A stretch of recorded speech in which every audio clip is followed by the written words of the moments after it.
All content featured on the Taylor Show is intended for entertainment purposes only. All stories discussed herein are based on alleged events and personal opinions. Nothing shared should be taken as fact or professional advice. Any viewpoints expressed are solely those of host and do not represent any business or organizations.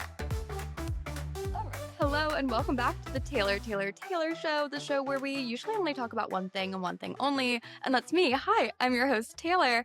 But today's guest, she's lived a dozen lifetimes in one and turned every plot twist into a paperback. So you may know her as the author of the viral breakup Bible, Eat, Pray, FML, or its equally juicy sequel, The Ridiculous Misadventures of a Single Girl. But she's not just writing books. She is rewriting what it means to heal out loud. So we have Gabrielle Stone here. Welcome to the show. Oh my God, thank you. What an intro. I love the plot to paperback. That's genius. I'll have to steal that from you. You can have it. You can have it. I remember seeing this book everywhere when it first came out. And I was like, I have to learn how to deal with a breakup. Like, before it genuinely happens to me, I have to know how to deal with it. So I feel like a lot of girls, probably similar to my age, have kind of used your book and your work as a way to, like, a guideline of how to survive a breakup. I love that. I love that so much. No, you know what? Most of the time that I get messages, which is still, weekly about this book, it's about I went through a breakup and it helped me heal, or it got me out of a toxic relationship, or it helped me find myself after my divorce. But I love the perspective of because it's still a fun beach read, no matter if you relate to the material or not. Right. And so to look at it as I'm going to prepare myself for the caveats of dating and relationships and how can I avoid catastrophes in that sense. I love that. Yeah, it's helpful. Not everyone, I think, goes through life thinking oh, I'm gonna reach a point where my heart's going to be broken. And everyone remembers their first heartbreak. And everyone is a psycho on some sorts of here or there. It's so accurate. And I think it's kind of like a rite of passage to being not even a woman, being a human. You will eventually get your heart broke in some way. And whether that's from a relationship or a death in your life, heartbreak and grief is universal and it's one and the same. So at some point, existing as a human, you are going to have your heart shattered. And there can be beautiful things that come from those broken pieces if you know how to start gluing them back together and what the lessons within that are. For sure. Okay, so let's set the scene here. So you're married, you find out that he did the most despicable thing ever and he cheated on you. What did you think in that moment? What was your first unhinged thought? Oh my God, so many unhinged thoughts. That's it's my middle name is Gabrielle Unhinged Stone. Love it. We had been married for almost 2 years, and the way that I found out was such a trickle of events, and it's all detailed in the book, but Mm-hmm. it really was, finally going into the email search and finding all the receipts and realizing that he was booking things under a different name and putting all of these pieces together. I missed my calling as a private detective, which I know so many women can relate to. And it really, the unhinged thought was I guess it wasn't unhinged. It was, I'm leaving. There was never a second thought of maybe I should stay to work this out. Maybe we can come back from this. It was that was the final push I needed because I had been unhappy for quite a bit in that relationship. It was the final push I needed to just be you know what, I'm done. We're packing and leaving. Wow. And I love how much confidence that you had going into the breakup too.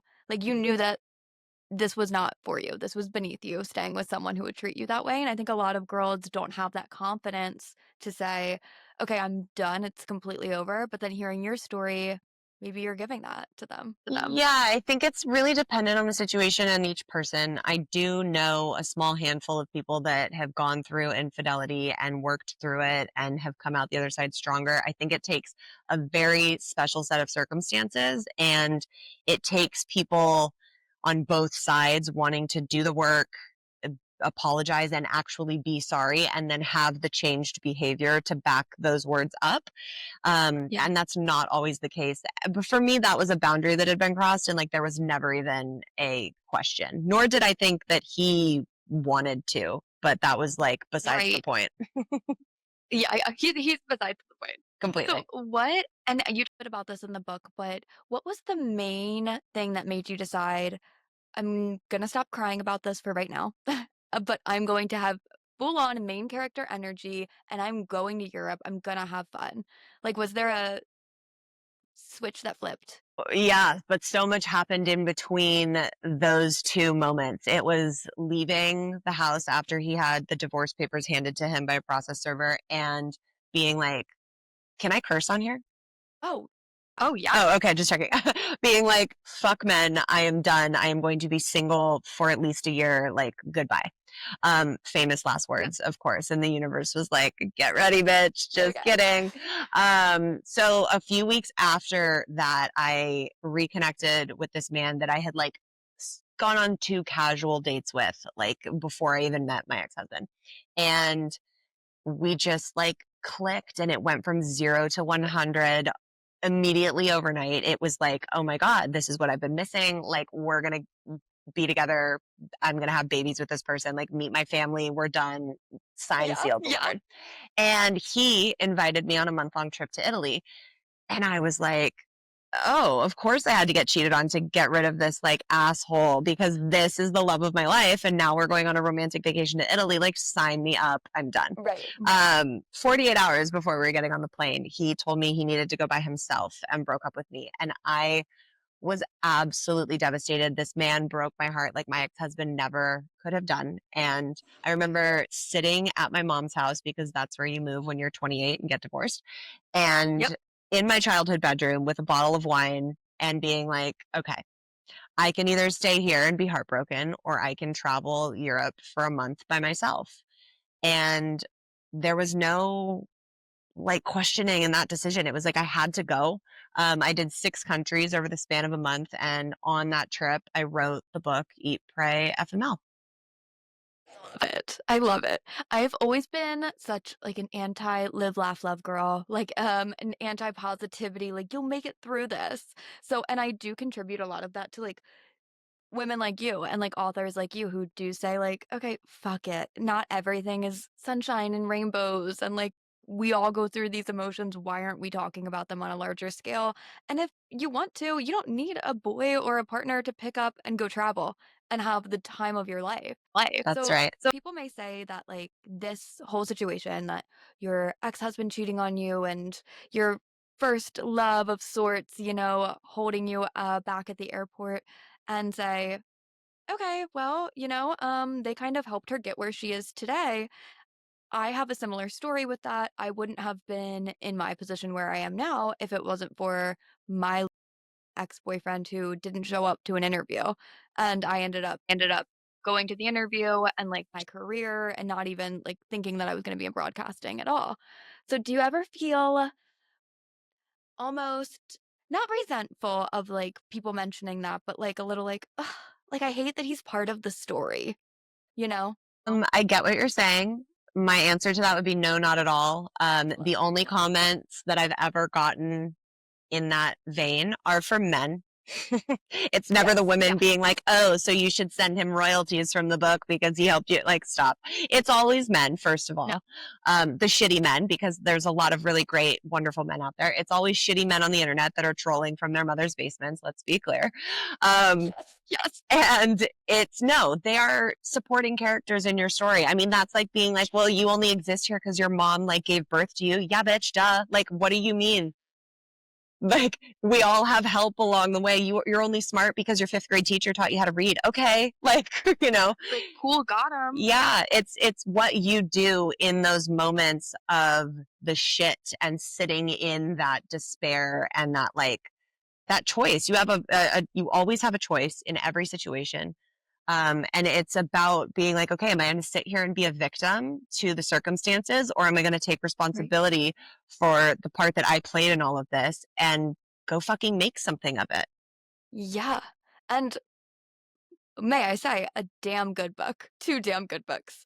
I was rereading one of the chapters today actually, and it was your time in Amsterdam, and I was cackling at you going to a $2 peep show and going, "What is that?" Like, I have no idea. Like, experiences you would never have just Listen, that trip changed my life in so many different ways, especially like being able to experience things just on my own. Like I had never traveled solo. I was always with a boyfriend or a best friend or like a group. Like it was never Right, just right. me. And it really allowed me to know A, that I was so capable of being on my own and having fun and like getting out of my comfort zone and having those experiences.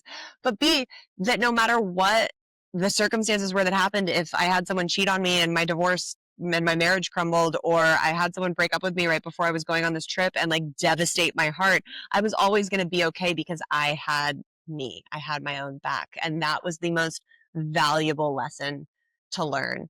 And through a bunch of crazy, fun, ridiculous experiences like peep shows in Amsterdam and like wild clubs in Mykonos, like all of the all of the fun, amazing highs came with very intense lows, but it all was the biggest healing journey I could have asked for. 1000%. And I think this is like, it's such a great example of a healing journey that is masked as something else. Like it was fun and exciting, but like it did heal you. I want to ask you, I'm going to get off the Eat Pray FML just for a second because I saw a bunch of stuff on your social media. You're still a traveler. You're still really into the travel sphere. I love to travel as well. And I was going through your stories today and you're booking mini trips. You're going to Dublin. Where else are you going? Yeah, so last year in 2024, I started doing these FML trips. We call them Eat, Pray, Vacay FML trips. And Love. it was an opportunity that got presented to me that was like, hey, you can basically like pick anywhere in the world and have your travelers come meet you and do this like full fun itinerary. And I was like, I don't know if my like I know I had a bunch of readers that became a bunch of followers for my podcast, but like I don't know if people are gonna like spend the money to go do something like this.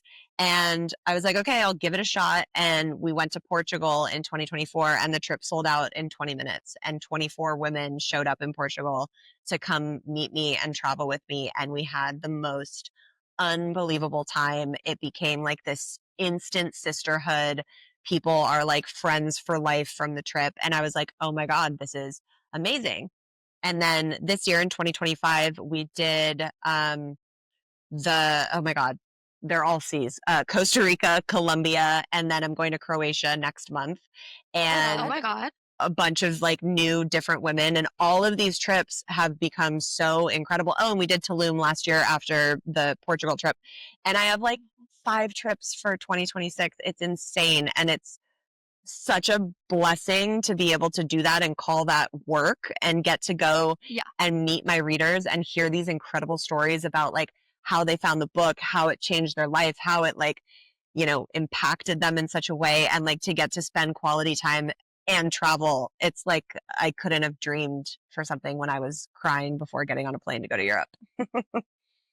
Well, do you notice that a lot of people that go on these trips, are they groups of people or is it solo travelers similar to yourself? Yeah, most of the people go solo because they want to be able to experience the solo trip that I did in Eat Pray FML, but there's that fear element, which I totally understand. So this is like a good in between. They can like go solo and it feels scary, but like they know that they're going to meet a bunch of amazing women once they get there who all have this one kind of love in common. Um, and a lot of my travelers that do a trip end up coming on future trips. I've had a lot of repeat girls now. Some of the girls are like literally friends for life and have gone off and done their own like travels together. It's just become such a incredible community that has just been really wonderful. Yeah, it's bigger than you Yeah, at this point. yeah, which is great. I can only hope that it gets so much bigger than me. And incredible. And when I think of going on a vacation, like with my closest girlfriends, I can name like maybe three. And that's like, I'm at a stage in my life where like a lot of people kind of exit on their own accord. And so I think having a platform where you bring women together in a way that's not just, hey, let's go grab a drink. like let's just like go grab cocktails or happy hour or something. But it's like forming so many new experiences and bonds that, like you said, like they come back on trips and they last a lifetime. Yeah, yeah. It's like, why would you grab cocktails when you could grab cocktails in Europe with 20 other women and like Yeah. have this incredible experience? But like my favorite parts of those trips are when we get to the location, we go around at the first welcome dinner and everyone tells like where they're from and like who they are, obviously, and how the book found them and what time in their life and how it like impacted their journey. And like by halfway through, everyone's crying. And like instantly by the time you leave that dinner, you're like, oh, I love all of these people. And I feel like I like know them better than I know half the people at home now. Okay, so we're gonna move on to a little game that I like to play. It is, could you spend 1 hour at lunch with these guys? So this is going to be a list of controversial men, and if Oh if my you God. make it through the hour, is what we're trying to do. You're not trying to date them per se. I mean, you could, I don't care, but Hey, we're okay. just trying to see if you could make it through. Okay. I mean, I'm a tough bitch. I could probably make it through all of them, but I'll give some detailed answers regardless. Let's do it. You are. I'm going to say this. For the pod, you are the toughest bitch that we've had on the podcast. So, Yeah. I wear that honor proudly. when you were like, "Can we curse?" I was like, "Oh my god, please, Please, by all like, means. begging people to like say the F word on this podcast." Uh, First up, Will Smith. yeah, I mean, okay. Yes, I confidently can say I will be able to make it through any of these for an hour. I don't know how my bullshit face card will be. Like, I have no poker face. Yeah, I mean, I don't agree with that whole slap heard around the world situation. But Ridiculous. I'd definitely like to ask some questions about his relationship and like the ins and outs of that. I think that's fucking fascinating. I love it. I love it. You're like, Let's sit down and talk about you, Will. Like, Well, just talk about you. look, I would go to an hour-long lunch with my ex-husband and my ex-boyfriend just to be like, yo, let's talk about like where you lost your fucking marbles. Like, tell me what it was like on your end. That shit must have been so crazy. Like anxiety up the ass. How did you do it? I'd love to know. Is amazing. Amazing. I always say, like, if my ex has ever said anything, like, in the media, I would be like, no, say more. Right. Keep talking. Right. Like, I want to hear more. I was, like, Preferably with a mic in front of your face so I can release it on my platform in some capacity. Thank you. Yes, thank you so much. I appreciate the click. Love the views. Yes. Okay, number 2, Justin Baldoni. Oh, 100%. I look from what has been shown to the public and all the stuff I've seen from my news source TikTok. I'm on the Justin Baldoni side. From all the evidence that's been presented, I think he got fucked. I also am a mom of a baby boy, and I don't think sexual assault is something to play about on either end. I think we need to believe women, and I think women need to never use that as a weaponized thing against men because that ruined his life over the course of 24 hours. He'll never have the same career. So I would, would 100% sit down with him. Love that. Okay, let's do Johnny Depp. You know, it's only controversial because of people's opinions. It's not controversial if you're like, fuck yeah, I'm going to sit down with the Pirates of the Caribbean man. I like, know. And the unbelievable actor from like hundreds and hundreds of films.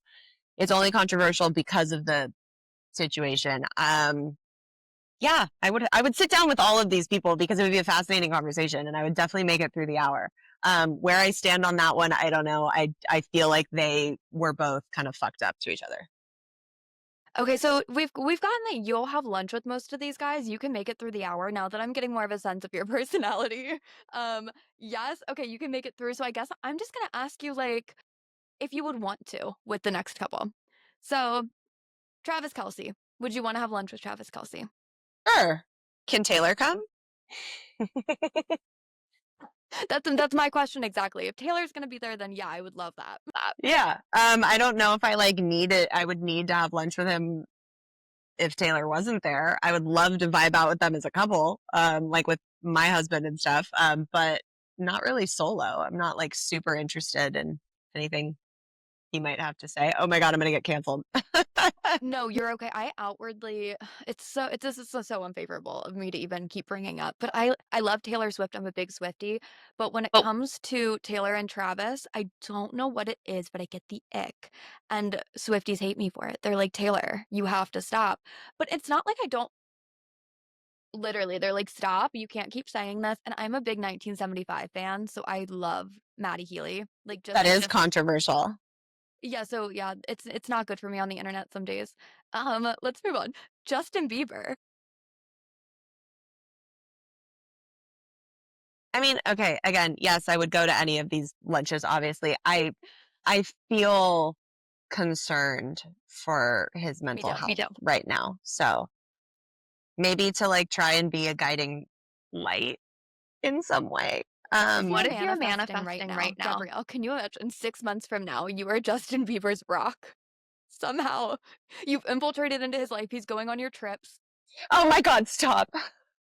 No, but look, you know what? I have a lot of male readers that have read the book and it's helped change their life in different ways. So, Justin, if you ever hear this, let me send you a copy of the book. Maybe it'll help you with something. You heard it here, Justin Bieber's team. Please reach out to Gabrielle. She wants to have you on a trip. Um, Actually, now that you mentioned that, I was curious, what percentage of, or not even percentage, but do you find that a lot of men come up to you at like book signings or out and just be like, Gabrielle, you've changed my life too? No, but I get them in DMs. They'll be the ones that are in my messages being like, "Hey, once I got past the pink cover, I read your book. It fucking really hit home." Or like, "Hey, I was in a because look, there's no gender on like toxic relationships, narcissistic people, like that can be male or female. And so I have had a lot of men be like, I was in a really shitty relationship and this helped me heal, or I was cheated on and this helped me heal. So, but they're usually in message form. That checks, Yeah. I feel like. Unless they're gay, I've had many of my gays who I love dearly come up to me in public, and then we both end up screaming and fangirling over each other. I love that. Yeah. So, one of the chapters in your first book, it was fuck speaking your mind, and you had the caveat that you're always allowed to, but there's always a consequence. So, this resonated with me. I think the very first time I read this book years and years ago, I was like, "Huh, this sounds like something I'm gonna need to hear, and I'm gonna need to remind myself of this probably once a week."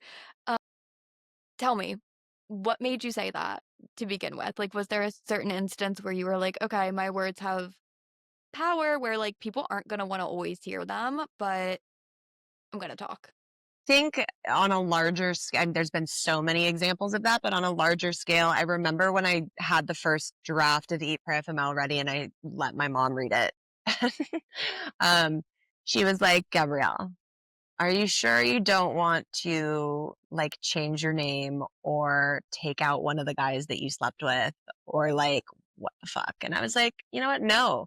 Um, it's raw and it's real and it's either people are going to like hardcore relate to it or that's not the audience for this book. You know, I've written things since where I can string together beautiful words and poetic sentences that like transport you to a fairyland, but like that's not what I wanted this book to be. I wanted it to feel like you were sitting down and having a bottle of wine with me and like listening to my shit show of a story and feel seen and heard like you could relate to it in a really big way. Um, and so when she said that to me, I was like, no, like I got to be real and raw and honest. And that's going to be what sets it apart from Wow. the other stories that are out there. And And it some people does. don't like it. So look, you will never be humbled like going on to an Amazon store and looking under the 1-star reviews and hearing that people think you are trash and should never be an author and like, oh my God, why does this person even exist? Like, go to your favorite book and look at the 1-star reviews and you'll be like, oh, people are batshit crazy. What? But for the 5% of those that exist, there's 95% that are like, this is the best thing I've ever read. I couldn't put it down. It changed my life. And that makes it so worth it. So yes, there might be consequences for speaking your mind in the correct way, in your truthful way, in your authentic way, but like it's going to change a lot of people's lives. So go ahead and do it anyways. I'm gonna clip that little sound bit. I love that. So you've always been so unfiltered when from your first book being in the media. What is one thing that people assume about you that's wrong? Wrong. Ugh, such a good question. That I don't care what anybody thinks. I am constantly working on my die-hard people pleaser inside me. Yeah. It's such a thing. I care so much. Only not okay, let me clarify. I don't care about the random internet comments of like, the men that'll pop off in my videos about like, oh, you must have not been sucking dick to like get cheated on, or like, what were you doing wrong? Yeah. And I'm like, okay, that doesn't bother me. But when people who perceive me in a way that isn't authentic to myself, like if I speak out and say something and people twist that and make me feel like they think I'm not genuine or being authentic, like that really bothers me. And it's something Mhm. I've had to like come to terms with over and over again, and like been taught example after example of like, you can't control other people's perceptions of you. You have to just stand in your authenticity and be who you are. And if that's going to trigger people and they're not going to like that, that's their shit. And you have to be Yeah. okay with that. And that I'm still continuously working on. Hearing you say that makes me feel so much better. I deal with this all the time too. I feel like I have an imposter syndrome, but like I don't even know what I'm impostering. Like I don't understand. I'm like, why do I feel like I'm faking at everything I'm doing? And then like you said, it's men in the comments. I'm like, okay, yeah, whatever. I literally don't care. Like, go fuck yourself. If you, So you moved your podcast. You moved it to Patreon. So, what pushed your decision for Patreon? I know your fans are so loyal that I feel like maybe they had something to do with it. They were really into your content on there and just wanted it to be part of your secret club. I think for me, I had been doing it for 4 years, the main show, and it's still like all the episodes still live on, Spotify and all the podcast apps. And there's so many episodes. I felt like I became a mom. I was like juggling motherhood and my business. And like one of the things under my umbrella of the business needed to be tabled for a little bit because I needed Sure, more sure. time to be with my kid. And it just felt like the progression of the show like had paused. And I didn't want to like show up unauthentic and be like, I don't know what I'm supposed to fucking talk about anymore. Like I was like getting bored with some of the interviews and like Yeah. I just like wanted a break. And so I moved it to Patreon because I knew that the people on Patreon wanted to just be hanging out with me in a sense. Like I could just show up and like talk about nothing. There didn't have to be like some big profound lesson. Like it could be like funny and we could just like goof around and laugh. I do a lot of those episodes with my husband. Um, and so people like really feel like they're just like hanging out and shooting the shit with us, which I love. Um, and I think eventually, like when certain career things that are down the road happen, I will pick up the main podcast again. But I just felt like I needed a break. And I feel like I never want to be putting work out into the world just to put it out that isn't meaningful to me, that I'm proud of. I think that makes a lot of sense. Selfishly, I would love to see a podcast, like not even a podcast, but like a vlog of you in your travels, like overseas with all your girls. Like I would watch that weekly. Yeah, I do like the little videos. Like I have like video footage of all these trips that I do, but they're like very small. And so like I edit them in for like TikTok videos. They're never like vlog style, mostly because I feel like it takes me out of the moment and out of like Right. being able to like be with these women. And I don't want them to feel like they're there to be content. But Right. I do know that's not the first time I've gotten that. People are also like, can you vlog your daily life? And I'm like, hi, I'm doing a podcast. Hi, I'm like doing a work call. Hi, I'm playing with my kid. Like what? It's not that fucking fascinating. Like people would get bored. But yeah, it's just the energy to create all of it is a lot. Oh, yeah. And it's so real, the creator burnout. Like, there's only so many things that you can think of for yourself and your own brand. So, with that said, I volunteer as tribute. Honestly, any trip you need someone to come on and take content, I'll be there. Yes. Okay. Okay, so this is very interesting because this happened in my life recently. And you're a new mom, you have a little boy, and raising a boy completely different than raising a girl. That not even a couple weeks ago. A friend of mine and my husband's, he ended up coming over and talking to us and he said, "Well, I left my long-term partner." We were like, "Wow, okay. What happened?" He told us the story and, we're his friends. We were like, "Oh, that's crazy. I'm really glad that you got yourself out of that situation." Come to find out, his mom had a completely different opinion. Can you see yourself when your son goes through like his first heartbreak? Do you think you're going to be objective? Or do you think you're going to be like, maybe That's such a good question. We've joked all the time since I was always steadfast that I was going to have a girl. My yeah, gender reveal, like the shock on my face was like hilarious. And I remember laughing and saying to my husband, like, this kid better fucking be in line when it comes to relationships. Cause not only is he the the son of the woman that wrote Eat, Pray, FML, he's also the son of the quote unicorn. Spoiler alert, I end up marrying the guy in the second book and he is his father. Um, and like those are big shoes to fill, yeah. like you can't go around like being a little shit to women. So no, I think I will be able to be objective, still love him through it, but being Sure. real with him. Cause like I've never had a problem doing that with any of the other people in my life. Um, but also like keeping the girls in check because like I was a fucking psycho in high school. Like Yeah, I yeah. ruined some boys. I was very dramatic and like give her the Oscar now with like the breakups and they get back together and the fights and it was drama. Oh my So I will be gosh. Same, very same. quick to point that shit out too. So with that, you kind of served as a guide for me, as I said in the beginning, of thinking about my first heartbreak, what it was going to be like, if, I was going to be able to make it through it. I definitely thought I was going to have like an Eat, Pray, FML moment and like just have to get on a plane, but COVID happened. So I couldn't, so I couldn't do that. But if there's young girls listening right now or young boys and they're thinking, okay, Gabrielle has it figured out. Oh, she obviously did the damn thing. She said no fucks given and she's okay, made it out on the other side, got the unicorn. What do you give people?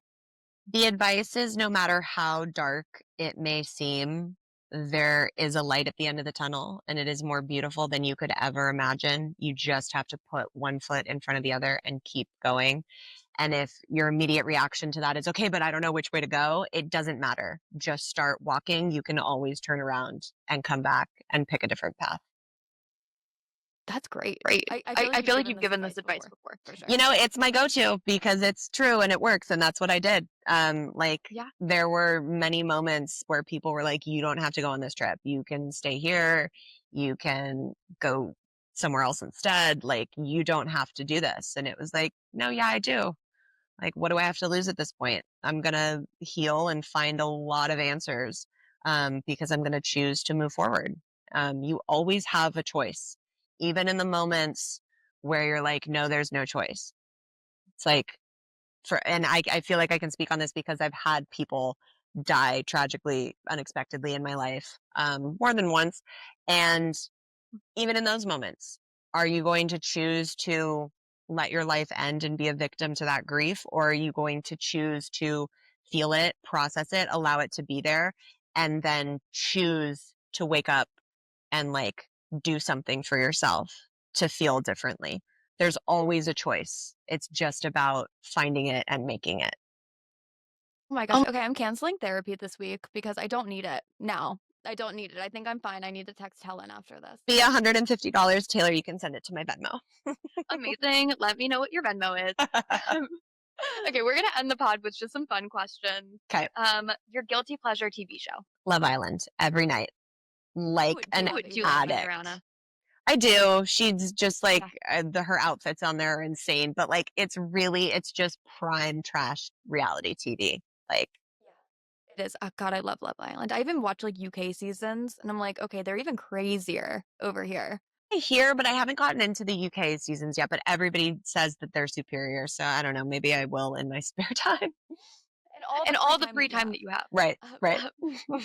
So your go-to hype song used to be "Work It" by Missy Elliott. Right now, what's your hype song? I've been really into my old jams, like 90s, 2000s playlist. Like it Okay. gives me this like nostalgia hype.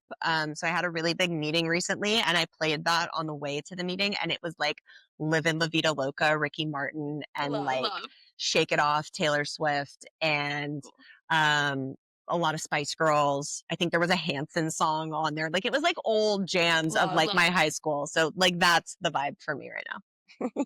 That's awesome. I love that. Okay. Okay, so you're going on trips. They're happening in 2026. Are they sold out already? Can people still buy tickets? Yeah, so we're going to the Galapagos Islands first and then a big Ireland trip. Those are both sold out, but because the Ireland trip sold out, I added an Ireland mini trip, which is really great if like you want to come and travel and like meet and have the experience and then like go to a different country or a different city and experience something else like either on your own or sometimes the girls that have done the mini trips will go off in like smaller groups and do another location. So that trip still has spots available, and that is July 15th to 18th of 2026. And then we are going to Corfu, Greece, which is like a luxury trip in October of 2026. There's still spots available on that. And then in December, I added one last minute because all of these trips were like starting to sell out, which was so wonderful to see. But we are going to go to Munich and Austria for the European Christmas markets. And my mom is the special guest on that trip. Every trip I bring a special guest that's like related to like the FML world. And she will be coming on that trip. So Oh my gosh, so much fun. yeah. Do you have one, not for the full trip, but just or the experience perhaps, but do you have one destination that you're super excited to go to Yeah, I'm on this tour? eventually going to do Thailand because that's where I went in the second book that I wrote. And one of the itineraries that this company that I work with has is in Pai, which is like the little town that I went to. So I know a lot of my readers are like dying to do that trip and experience that place. But I want to wait until my son's a little older because I want him and my stepdaughter to come meet me towards the end of it so we can then go travel around. And like nobody wants to do that with a 2-year-old. So waiting a little bit before we do that journey. Before he becomes a world traveler. Yeah. Well, thank you so much for coming on the pod. This has been Gabrielle Stone. Thank you so much for coming on. And honestly, like personally, this is a dream get for me. Like just being able to talk to you. That's so fucking awesome to hear. And that's so sweet. Thank you for having me. I really appreciate it.